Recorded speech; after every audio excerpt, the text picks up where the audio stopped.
नमस्कार, मैं हूं अंजना ओम कश्यप और ब्लैक एंड व्हाइट में आपका स्वागत है। ईरान ने युद्ध विराम से इनकार कर दिया है। आज सबसे पहले हम आपको बताएंगे कि क्या ईरान युद्ध की चिंगारी आपके चूल्हे की आग ठंडी कर सकती है। अगर ईरान ने जल्द से जल्द सरेंडर नहीं किया तो क्या आपके सिलेंडर पर संकट आ सकता है।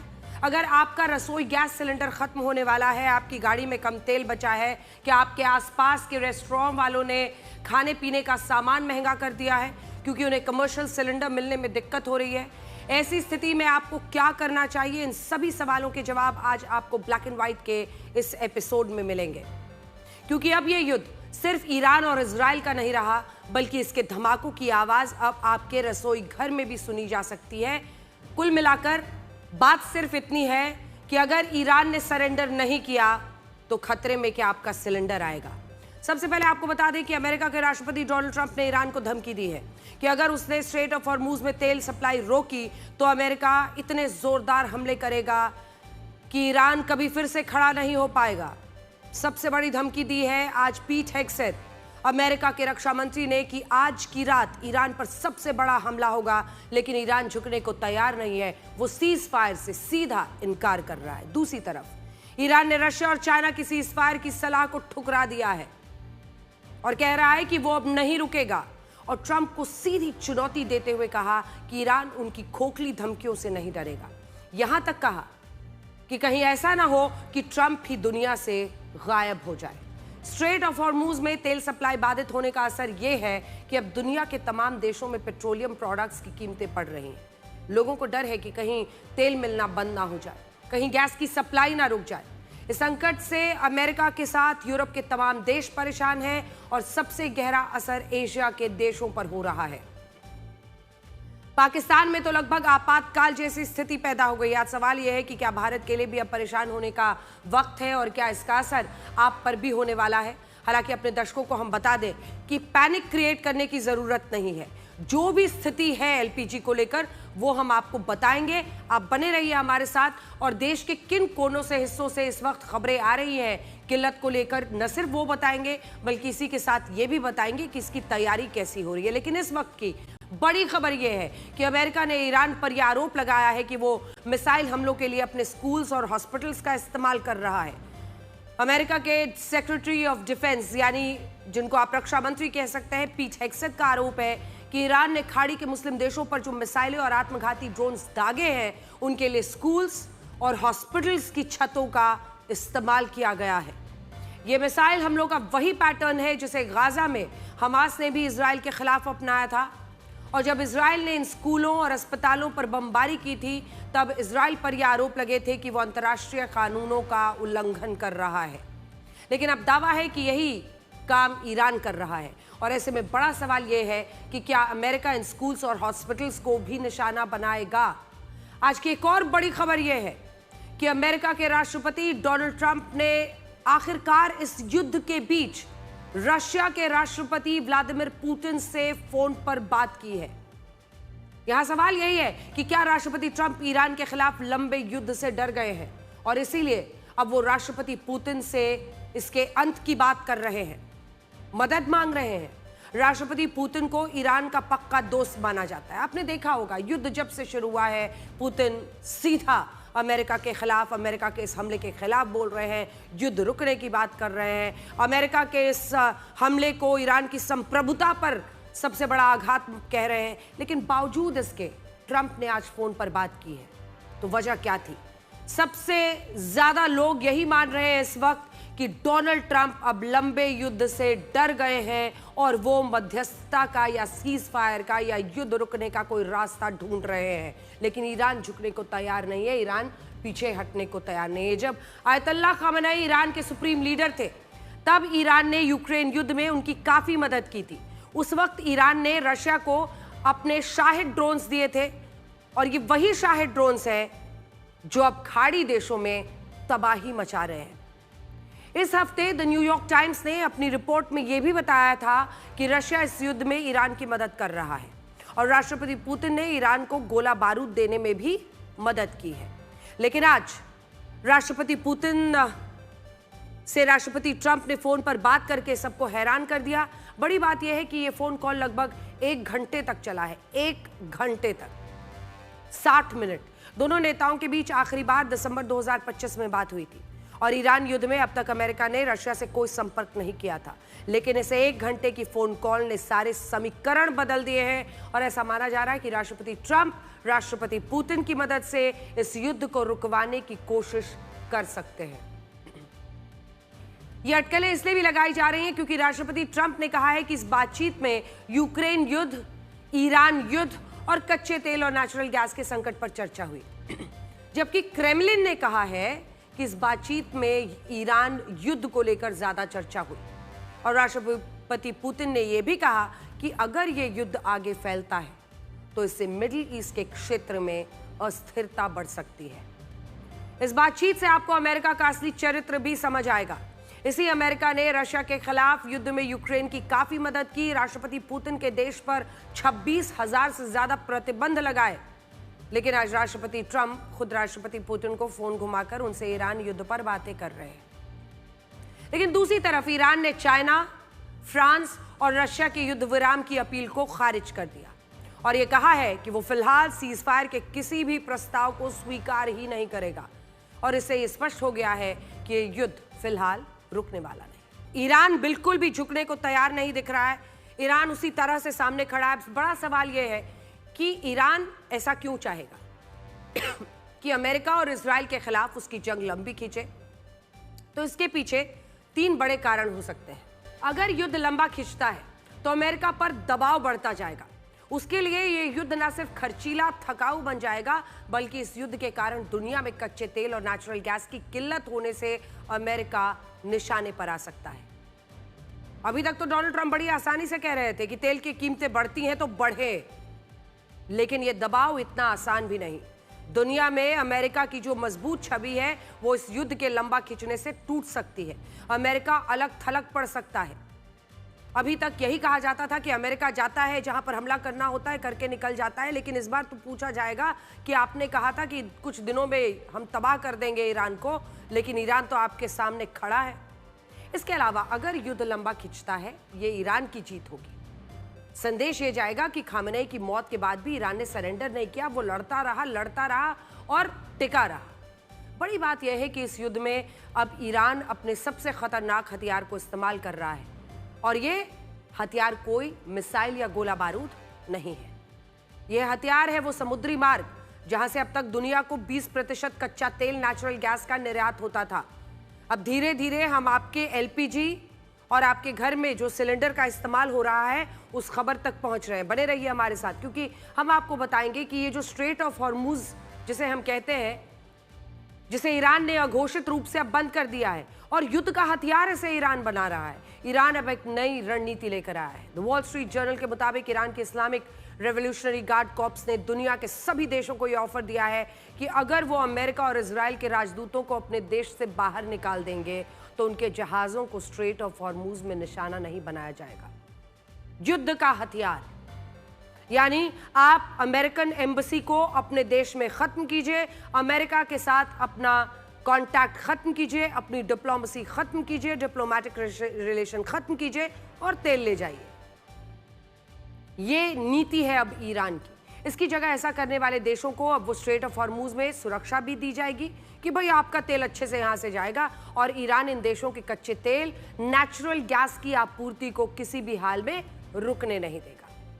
इसके अलावा यह ऑफर अरब के उन खाड़ी देशों पर भी लागू होगा जिन्हें अब तक ईरान ने खूब निशाना बनाया। ईरान ने कहा है कि अगर UAE, सऊदी अरब, कतर, कुवैत, बहरीन, ओमान जैसे देश अमेरिका के राजदूतों को अपने देश से बाहर निकालते हैं तो ऐसी स्थिति में ईरान ना तो इन देशों पर हमले करेगा और ना ही उनके देशों से निकलने वाले कच्चे तेल के जहाजों को निशाना बनाएगा। ईरान के इस नए ऑफर को इस युद्ध का सबसे बड़ा टर्निंग पॉइंट माना जा रहा है, क्योंकि ईरान ऐसा करके अमेरिका को दरअसल अलग थलग करना चाहता है।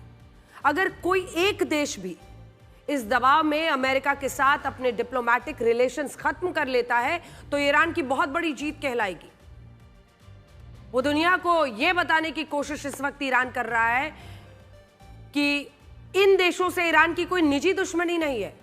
आप अमेरिका को शह देते हैं, इसलिए हम आप पर अटैक कर रहे हैं। आप अमेरिका से रिश्ता खत्म कीजिए, आप हमारे दोस्त होंगे। ईरान सिर्फ उन्हीं ताकतों से लड़ेगा जो अमेरिका के साथ खड़े होंगे, ये संदेश है। और ऐसे में अब इस ऑफर के बाद बड़ा सवाल यही है कि क्या दुनिया में कोई देश ऐसा है जो कच्चे तेल के लिए अमेरिका के साथ अपने राजनयिक संबंधों को तोड़ेगा?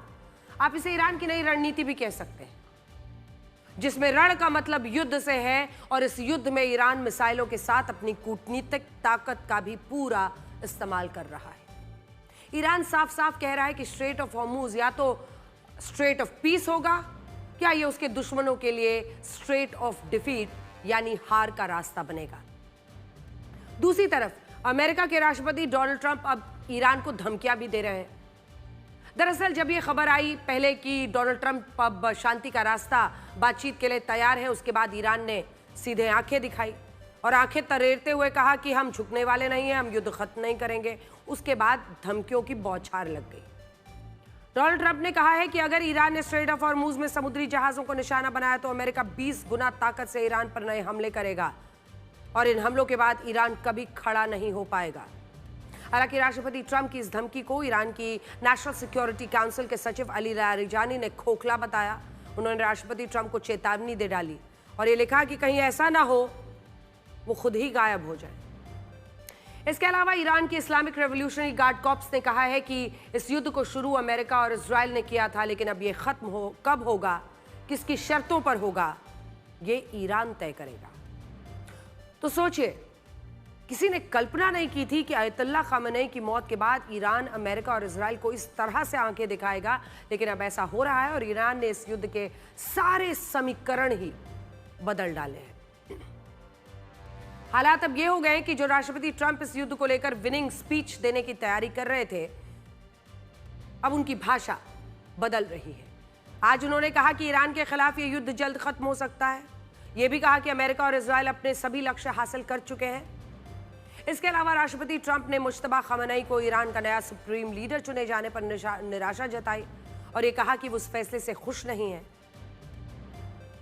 सोचिए, कहा तो पहले राष्ट्रपति ट्रंप ये कह रहे थे कि मुश्तबा खामेनी को अमेरिका किसी भी रूप में स्वीकार नहीं करेगा, और कहा अब वो सिर्फ निराशा जताकर काम चला रहे हैं और ऐसा लग रहा है कि ईरान ने उन्हें सरप्राइज तो कर दिया है। ये वही डोनाल्ड ट्रंप हैं जिन्होंने पिछली बार 8 महीने पहले 12 दिन के युद्ध के बाद कहा था कि ईरान के तमाम न्यूक्लियर साइट्स को हमने तबाह कर दिया, ओब्लिटरेट, खत्म कर दिया। और अब स्थिति क्या है आप देख रहे हैं। एक बार फिर से ईरान पर हमला किया, इस बार लोगों की मदद, लोगों को आज़ादी दिलाने के नाम पर हमला किया, खामेनी की हत्या करा दी, और उसके बाद आज स्थिति क्या है आप देख रहे हैं।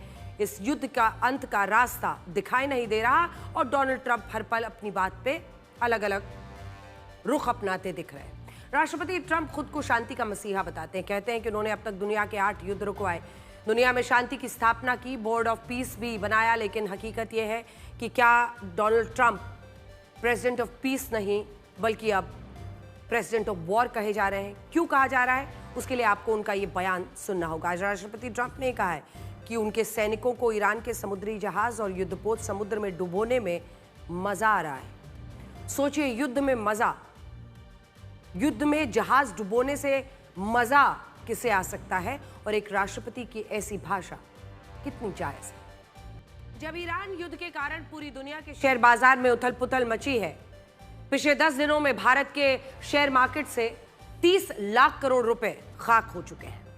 पूरी दुनिया के शेयर मार्केट में 160 लाख करोड़ रुपए स्वाहा हो चुके हैं। 9 देशों में 1400 लोगों की मौत हो चुकी है। 50 से ज्यादा देशों में कच्चे तेल, नेचुरल गैस का भयंकर संकट पैदा हो गया है। करीब 60 देशों में पेट्रोल डीजल की कीमतों में 10 से 20% की वृद्धि हो गई है।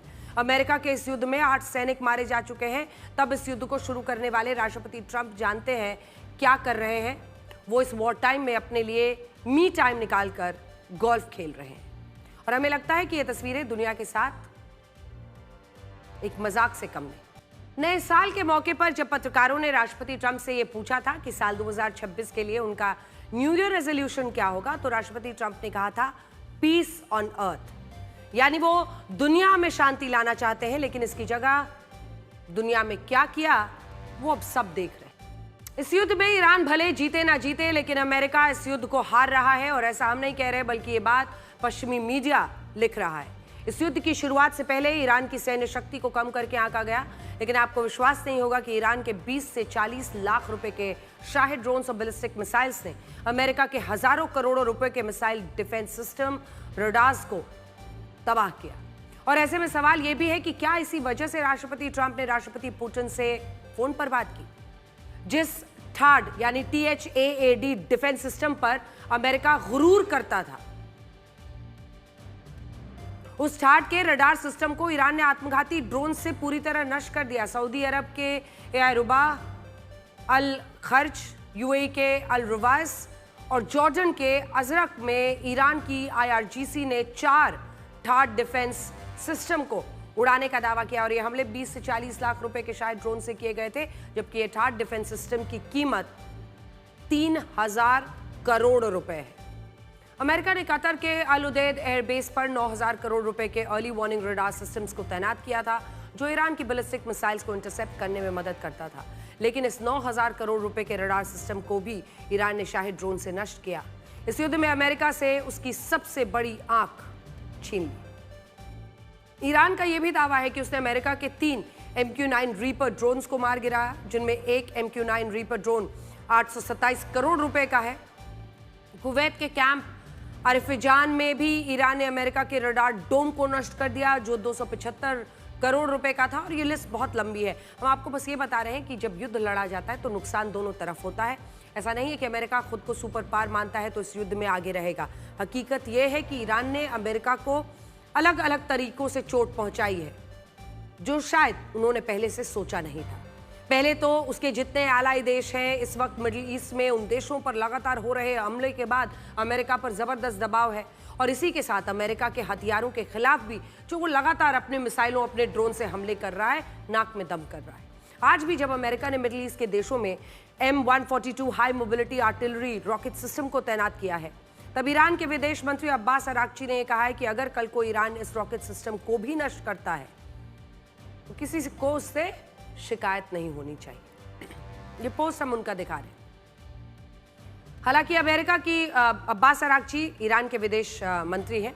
हालांकि अमेरिका की सेना कह रही है कि वो इस युद्ध में ईरान पर हावी हो रही है, और उसने एक नया वीडियो जारी करके बताया कि कैसे अमेरिका ईरान पर हमले कर रहा है। तो ये नया वीडियो है और ये अमेरिका ने आज जारी किया। क्या इतिहास खुद को दोहरा रहा है? ये सवाल हम इसलिए पूछ रहे हैं क्योंकि साल 1914 साल 2026 का कैलेंडर हूबहू एक जैसा है।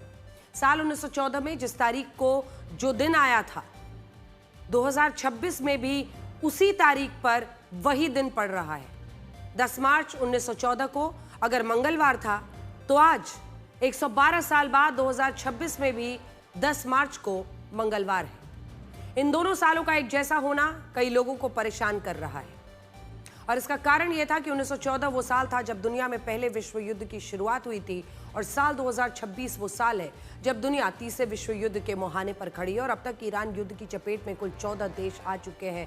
आज भी जब अमेरिका भी बातचीत की बीच बीच में कोशिशें करता है, ईरान झुकने को तैयार नहीं है, वो सीज फायर के लिए मानने को तैयार नहीं है। न रशिया, न चाइना, न फ्रांस किसी के भी कहने पर वो पीछे हटने को तैयार नहीं, यानी युद्ध रोकने को तैयार नहीं। ऐसा नहीं है कि किसी एक साल का ये चक्र दूसरे सालों में रिपीट नहीं होता।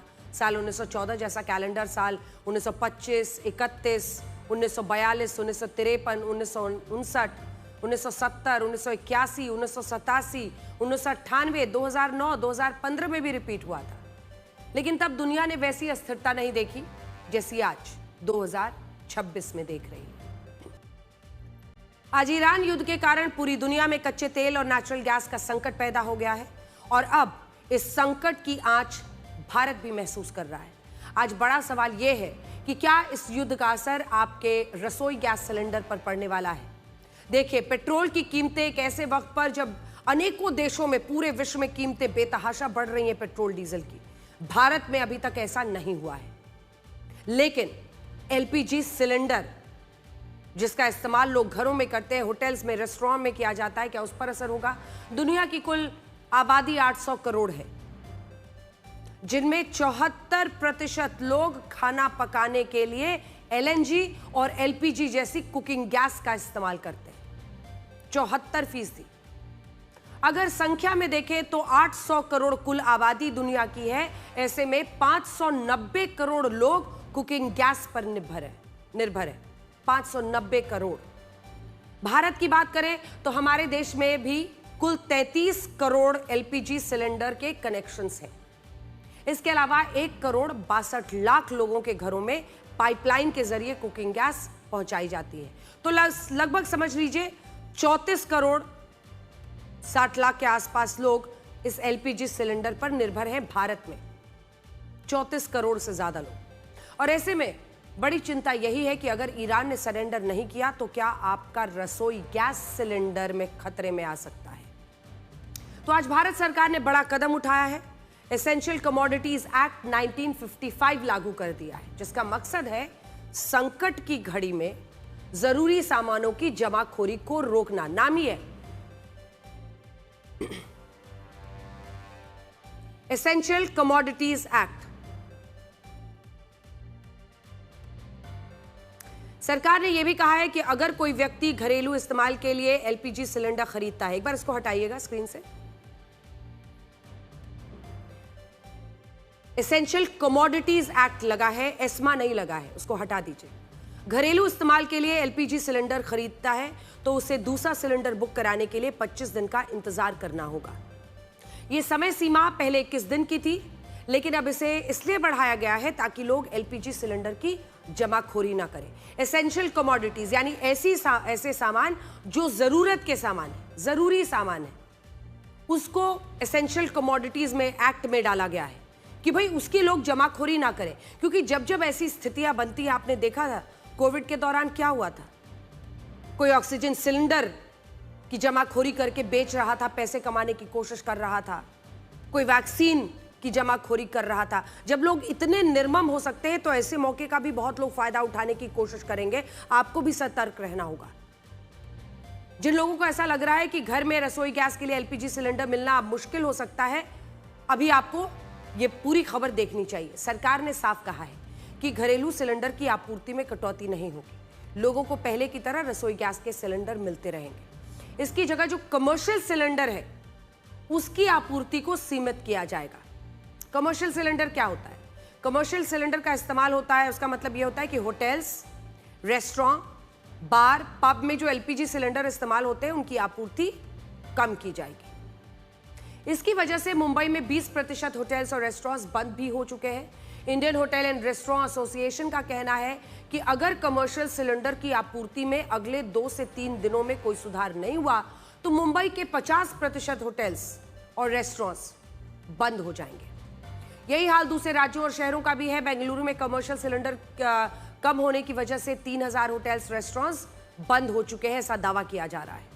चेन्नई में दावा है कि कमर्शियल सिलेंडर की आपूर्ति रुकने से रेस्टोरेंट्स को बंद किया गया है और स्थिति आने वाले दिनों में कई और होटल्स तक बढ़ सकती है। इसका कारण यह है कि सरकार घरों में LPG सिलेंडर की कोई कमी नहीं होने देना चाहती। सरकार ने साफ कहा है कि उसकी पहली प्राथमिकता रसोई गैस सिलेंडर की आपूर्ति को बिना रुकावट के जारी रखना है। हालांकि इसके बावजूद कुछ शहरों में लोग काफी परेशान हो रहे हैं। उत्तर प्रदेश के लखनऊ, कानपुर और वाराणसी जैसे शहरों में बुकिंग के 4 से 5 दिन बाद भी लोगों को LPG सिलेंडर की डिलीवरी नहीं मिली है। इसे गैस स्टेशन के बाहर लोगों की लाइनें लग रही हैं और लोग काफी डरे हुए हैं। आप भी पहले इन तस्वीरों को देखिए।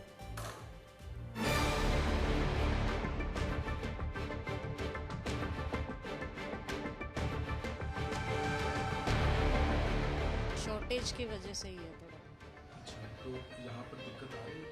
बिल्कुल आ रही है सर, लोगों की बुकिंग नहीं हो रही है, ठीक है, तो परेशान हो रहे हैं वो। कुछ सर्वर का भी इशू है उसमें, जिसकी बुकिंग नहीं हो रही है उनको।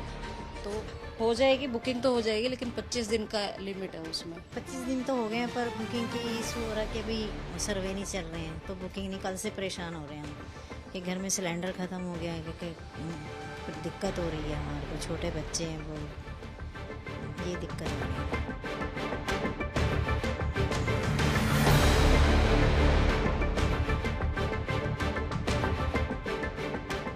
गैस का थोड़ा इधर मुंबई में या महाराष्ट्र में पूरा थोड़ा प्रॉब्लम है गैस का। तो सरकार इसमें कुछ जल्दी से जल्दी सोचना चाहिए। कि हम लोग को क्या हो रहा है कुछ मालूम नहीं है। पब्लिक लोग तो सुबह 6 बजे आके खड़ा हो जाते हैं। अभी वो लोग की भी परेशानी, अभी वो लोग को मैनेज कर रहे हैं। हम लोग को 19 किलो का नहीं मिल रहा है। अभी हमारे पास स्टॉक पड़ा था, वो चल गया। आज का दिन चल जाएगा, कल से बंद हो जाएगा।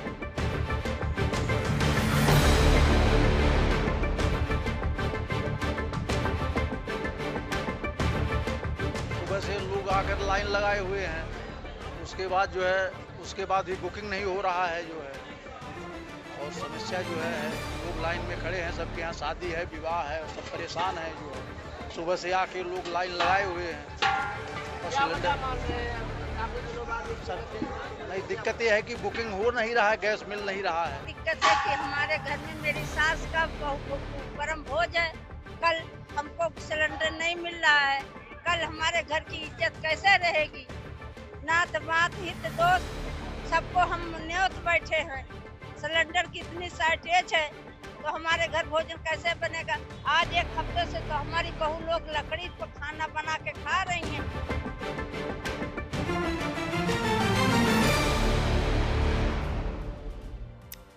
अब बड़ा सवाल यह है कि क्या भारत इस संकट से निपटने के लिए तैयार है या ये संकट आने वाले दिनों में और मुश्किलें बढ़ाएगा। भारत के अलग अलग क्षेत्र में दो तरह की गैसें इस्तेमाल की जाती हैं। एक तो को कहते हैं एलएनजी यानी लिक्विफाइड नेचुरल गैस, और दूसरी को कहते हैं एलपीजी यानी लिक्विफाइड पेट्रोलियम गैस। अब इनमें एलएनजी का इस्तेमाल फर्टिलाइजर बनाने में होता है, घरों में पाइपलाइन के जरिए रसोई गैस पहुंचाने के लिए होता है, गाड़ियों में जो सीएनजी इस्तेमाल होती है वो भी इसी से आती है। इसके अलावा रिफाइनरी, पेट्रोकेमिकल मैन्युफैक्चरिंग, बड़े बड़े उद्योग और यहाँ तक कि जो चाय पत्ती आपके घर में पहुंचती है उसकी फैक्ट्रियों में भी एलएनजी का इस्तेमाल होता है। जबकि एलपीजी का इस्तेमाल घरेलू और कमर्शियल सिलेंडर्स के लिए किया जाता है जो होटल्स में यूज होते हैं। अब आंकड़े बताते हैं कि भारत अपनी जरूरत की 50% एलएनजी का ही उत्पादन करता है और बाकी की 50% एलएनजी हम दूसरे देशों से खरीदते हैं। इसी तरह आपके घर में रसोई गैस के लिए जो एलपीजी इस्तेमाल होती है उसमें 61.7% एलपीजी दूसरे देशों से खरीदी जाती है। और जानते हैं ये देश कौन से हैं? भारत 40% एलपीजी यूएई से खरीदता है, 25% कतार से, 17% कुवैत से, 16% एलपीजी सऊदी अरब से खरीदता है। और ये चारों वो देश हैं जो इस वक्त ईरान युद्ध में फंसे हुए हैं। इसी तरह हम अपनी एलएनजी भी लगभग 42.6% अकेले कतर से खरीदते हैं, 9.7% यूएई से और 6.4% एलएनजी ओमान से खरीदते हैं। और ये तीनों देश भी ईरान युद्ध की चपेट में हैं। अब सीधा सा गणित कहता है कि अगर ये युद्ध लंबा खिंचता है तो भारत के लिए गैस का ये संकट गंभीर बन सकता है। मैं आपको बड़ी स्क्रीन पर भी इसे समझाती हूँ और दिखाती हूँ कि आखिर भारत को इसके लिए किस तरह की तैयारी करने की जरूरत है और क्या परिस्थितियां बनती हुई दिखाई दे रही।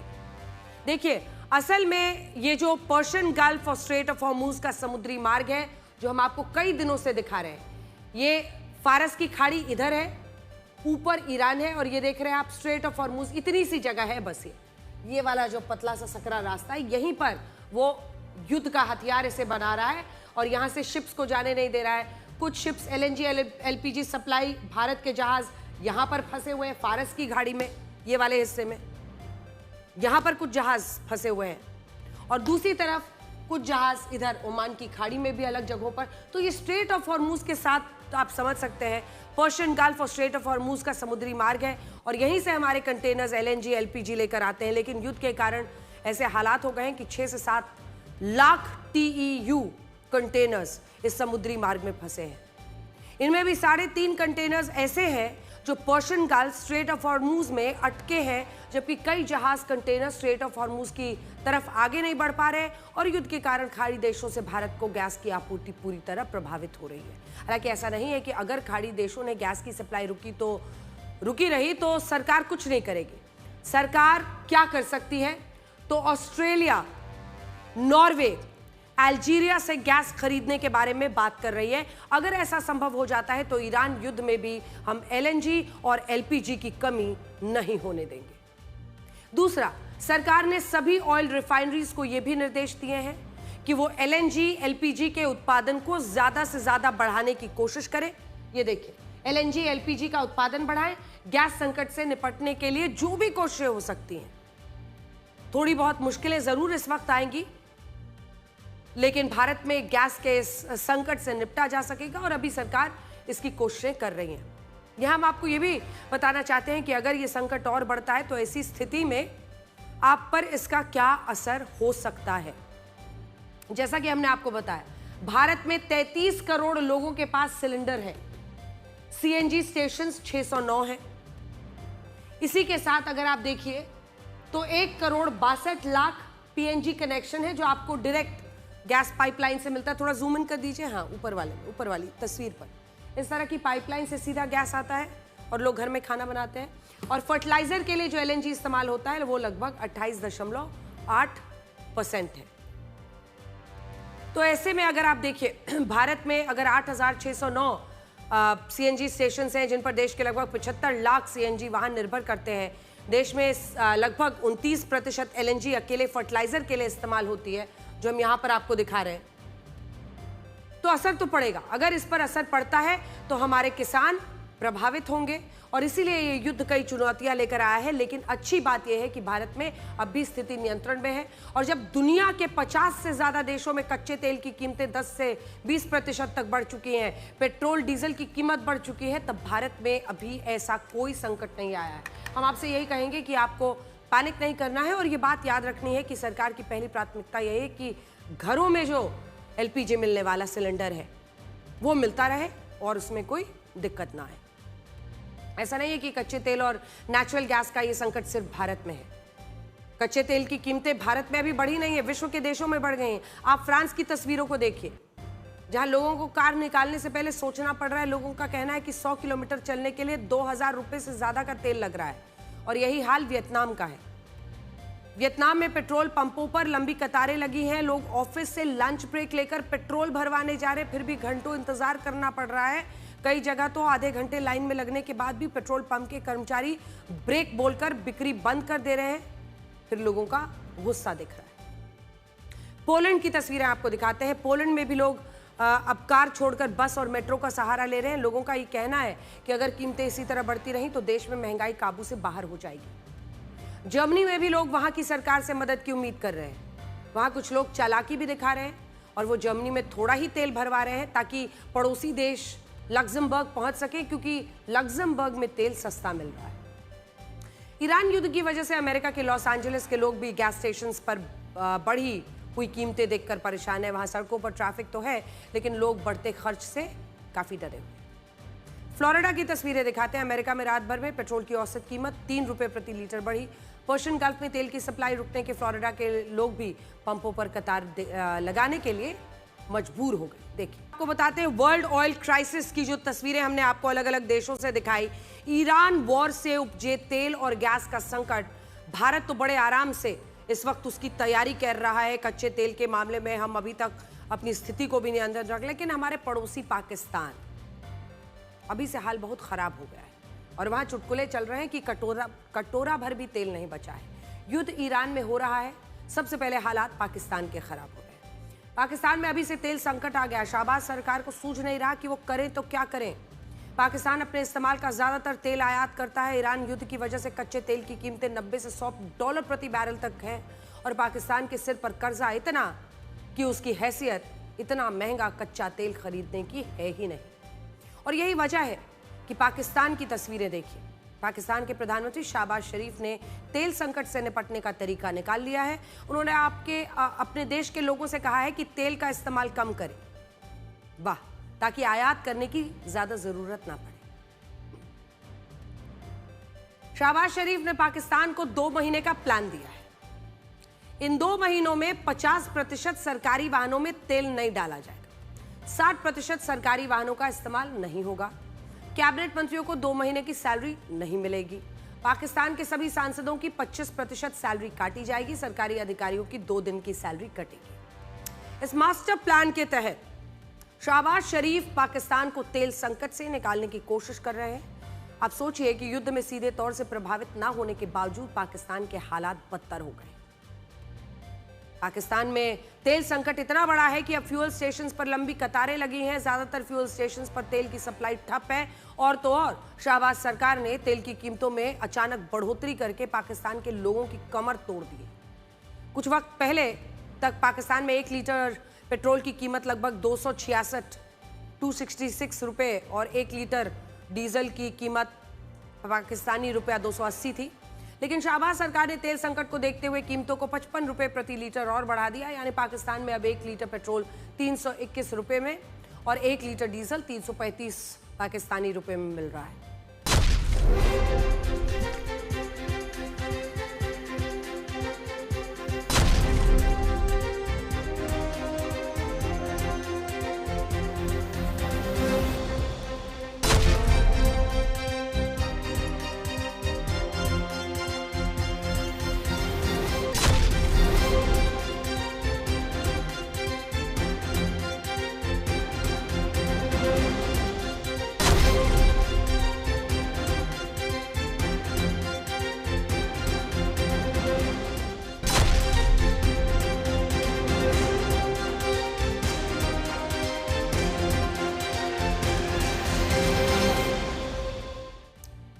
पाकिस्तान में केवल तेल का संकट नहीं है बल्कि प्राकृतिक गैस का संकट खड़ा हो गया है। कतर ने पाकिस्तान को एक नोटिस जारी कर दिया है जिसमें उसने कहा है कि वो LNG यानी लिक्विफाइड नेचुरल गैस की सप्लाई रोक रहा है।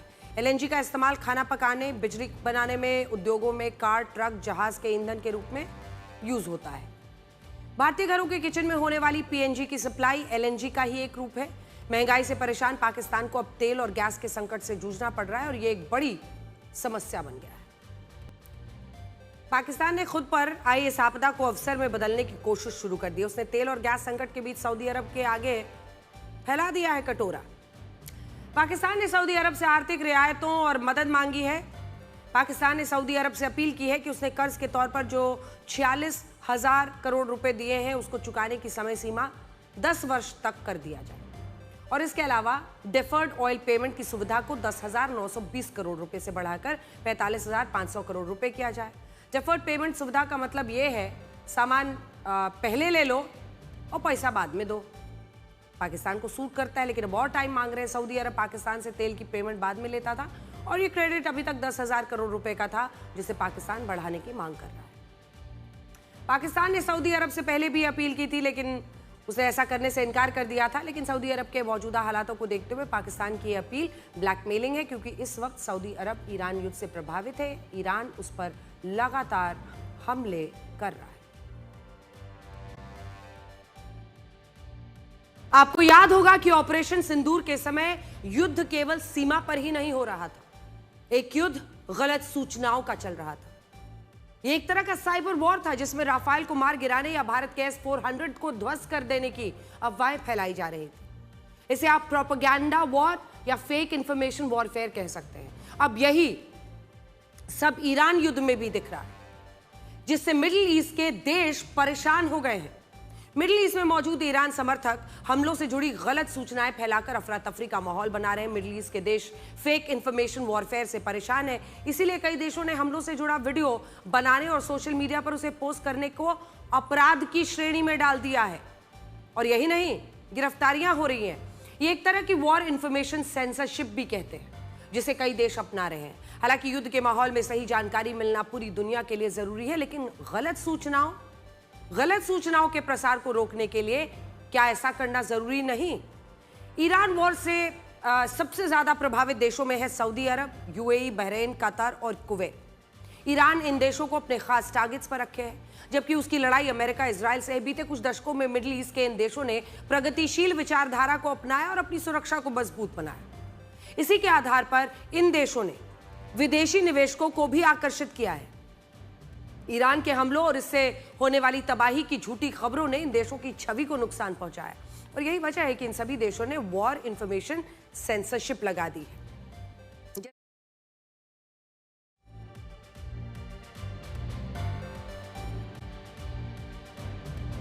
तो आज के लिए ब्लैक एंड व्हाइट में इतना ही। अब आपसे हमारी अगली मुलाकात होगी कल रात 9 बजे। तब तक खुश रहिए, स्वस्थ रहिए और सुरक्षित रहिए। और शांति के लिए हथियारों का ढेर लगाना बिल्कुल वैसा ही है जैसे आग बुझाने के लिए पेट्रोल इकट्ठा करना। नमस्कार।